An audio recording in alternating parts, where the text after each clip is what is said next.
Okay, so we're going deep on all this earthquake activity in Greece, specifically Santorini. Over 555 earthquakes in just 7 days. It's pretty crazy. And there's this astrologer named Lorenzo who predicted this whole thing back in January. Yeah, it's been all over Spotify and YouTube. Right. Yeah. And people are really starting to pay attention now. Well, yeah, I mean, it's not just that he said earthquakes might happen. He gave specific dates and locations and even hinted at potential tsunamis. So not just like predicting sunshine in, California or Florida or something. Exactly. This is like next level stuff. And the fact that it's happening right now, like in line with those initial predictions, it's pretty wild. So what exactly did he say back in January? Like, can you break it down for us? Sure. So on January 28th, he released a podcast. And in that podcast, he specifically predicted a major earthquake in the Aegean or Dodecanese Islands region of Greece sometime between March and April. Wow. And get this, he even mentioned Santorini, Crete, and Athens as areas that could be significantly impacted. Hold on. He actually named those specific locations. And this was back in January. Yeah. Okay. I'm officially intrigued. And there's more. He even suggested a potential magnitude range between 6.5 and 7.5. Plus, he talked about the potential tsunami risks, which, given Santorini's location, that's serious stuff. Yeah, no kidding. Okay. But, so let's talk about these earthquake swarms for a minute. Yeah. I know they're not unusual, but what makes them so concerning? So picture this. You've got a bunch of small earthquakes all clustered together happening over a short period of time. That's a seismic swarm. Okay. The problem is they rarely stay constant. They either kind of fade away or they grow. And in Santorini's case, it's definitely growing. Oh, wow.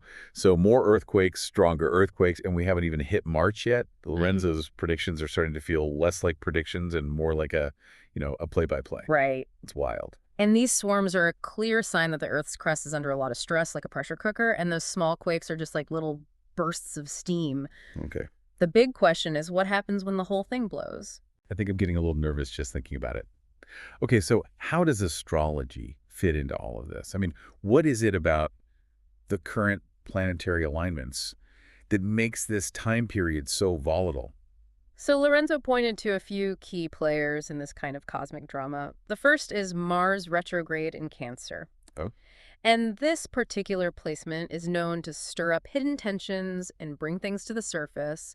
And Mars being the planet of action and sometimes aggression, can act as a trigger for releasing that pent-up energy. Okay, so Mars is kind of like the instigator here, making things unstable. Exactly. But there's more, right? What other planetary influences are at play? Well, Uranus, the planet of sudden change and disruption, went direct in Taurus on January 31st. Yeah. And in astrology, Uranus is associated with earthquakes and those unexpected events. Makes sense. And its placement in Taurus, an earth sign, suggests that its energy is being directed towards the Earth's physical structure, making areas like Greece, which are already prone to earthquakes, even more susceptible to that seismic activity. Okay, so we've got Mars stirring the pot and Uranus shaking things up. That's 2 strikes already. What about the other 2 planets? Ah, yes. Now we get to the heavy hitters. We have Pluto, the planet of transformation and sometimes destruction, currently in Aquarius. Ooh, okay. Pluto is all about deep systemic change, often involving a breakdown of old structures to make way for the new. Got it. And its current position, forming a challenging aspect with Lilith, is a major red flag for Lorenzo. Okay. He sees this as potentially signifying a massive disruptive event, possibly around late April or early May. Okay, so Mars is making things unstable, Uranus is shaking things up, and Pluto is potentially bringing about some serious destruction. What about that final piece of this cosmic puzzle? That would be the upcoming solar eclipse on March 29th. Right. Solar eclipses have a long history of coinciding with major events, often of a disruptive or even catastrophic nature. Yeah, I've heard that. And this particular eclipse falls right in the middle of Lorenzo's predicted time frame, potentially acting as the final trigger for a massive earthquake or even a volcanic eruption. Wow. It sounds like there's a whole lot of cosmic energy swirling around right now. So what does this all mean in terms of Lorenzo's predictions? Has he updated his timeline based on all this new activity? So we've got all this planetary energy like converging right now, and Santorini's already like rocking and rolling. What's Lorenzo saying now? Has he kind of adjusted his predictions at all based on what's actually happening, like in real time? Yeah, he has. Remember, his original prediction was for a major earthquake sometime between March and April. Right. But with that swarm accelerating and all these planetary alignments coming into play, he's suggesting now that the big one could hit sooner. Hold on. So things are potentially moving faster than we initially thought. This is getting serious. Yeah, Lorenzo is now saying there's a high probability of a major earthquake, potentially 6.5 magnitude or greater hitting, as early as February 24th to March 10th. So we're talking potentially within the next few weeks. That's a pretty drastic shift from his initial timeline. It is, and it shows how both astrology and geology are dynamic fields. He's Yeah. not just like sticking to some static forecast, Yeah. He's incorporating real-time data and refining his predictions accordingly. Honestly, that makes him even more credible in my mind. Mm-hmm. It's one thing to make a general prediction, but to adjust it based on new information, that suggests a deep understanding of the forces at play. I agree. And it highlights the importance of staying informed and being adaptable. This isn't about setting a date in stone and saying, like, this is when it will happen. It's about recognizing patterns, understanding the potential for change, and being prepared to adjust our thinking as new information emerges. So it's not about like fatalism, but awareness and preparedness. Knowing that the potential for a major earthquake has increased, even if we can't predict the exact moment, it gives people time to take steps to protect themselves. Precisely. This isn't about fear-mongering. It's about empowering people to make informed decisions, whether it's securing your home, having an emergency kit ready, or just, staying informed about evacuation routes. Knowledge is power in these situations. All right, so let's say the big one doesn't hit within that February 24th and March 10th window. What's the next date we should be paying attention to? Lorenzo sees that March 29th solar eclipse as a potential final trigger point. Right. He believes that if a major earthquake hasn't already occurred, the eclipse will almost certainly set it off. And to make things even more interesting, he's suggesting that the eclipse could also trigger volcanic activity. Wait, volcanoes. As if an earthquake wasn't enough to worry about. What volcano are we talking about here? He specifically mentioned the Colombo submarine volcano, which sits just north of Santorini. Okay. If the seismic stress continues to build and then gets that extra push from the eclipse, it could reactivate Colombo, potentially leading to underwater eruptions or increased hydrothermal activity. Okay, so now we're talking about a potential double whammy, a major earthquake, and a volcanic eruption. That's a whole new level of geological drama. Sure. What would be the consequences if Colombo were to erupt? Well, underwater, volcanic eruptions can generate tsunamis, which would be a significant threat to Santorini and the surrounding islands.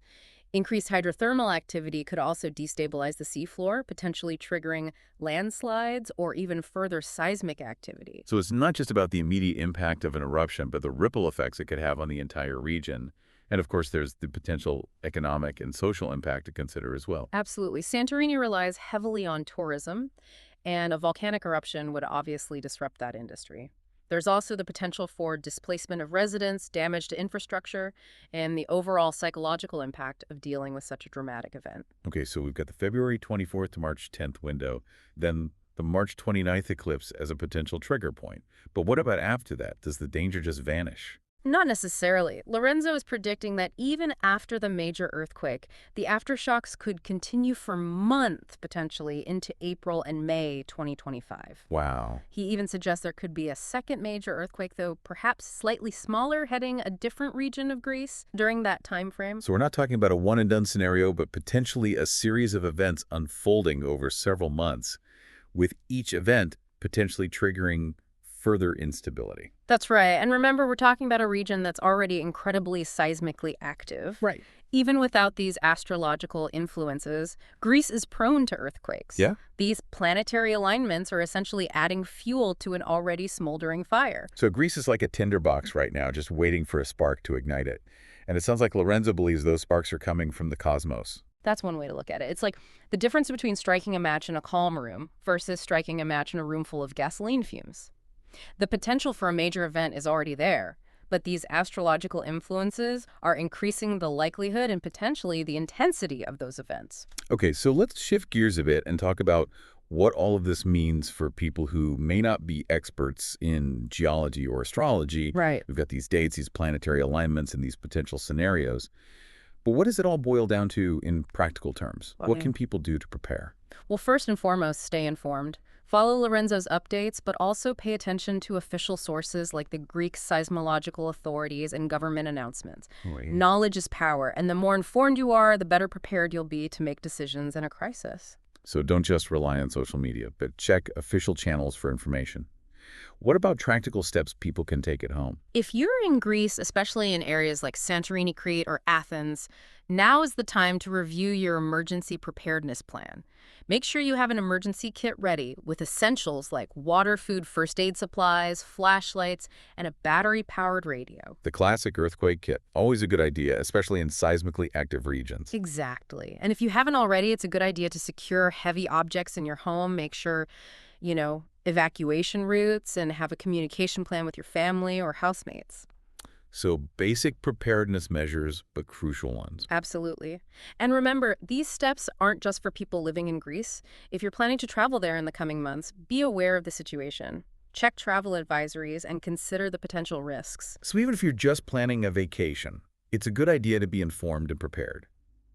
What about the bigger picture? What does all of this mean beyond Greece? Could this be a sign of things to come for other parts of the world? That's the big question. What's happening in Greece is a significant event, and it's happening within a larger context of global instability, both geologically and politically. Whether this is a harbinger of things to come for other parts of the world is something we'll have to continue to observe and analyze. So Greece might be the canary in the coal mine, but it's too early to say if the whole mine is about to collapse. Exactly. We need to stay vigilant, informed, and prepared both individually and as a global community. The Earth is speaking, and it's up to us to listen. Well, that's a pretty profound thought to end on. We've covered a lot of ground here, from the specifics of Lorenzo's predictions and the current seismic activity in Santorini to the broader astrological and geological context. But there's one more piece of this puzzle we need to explore: the historical precedents. In part 3 of our deep dive, we'll look at some past examples of major earthquakes that coincided with similar planetary alignments, just like what we're seeing now. Stay tuned, because the story of Greece's shaky future is far from over.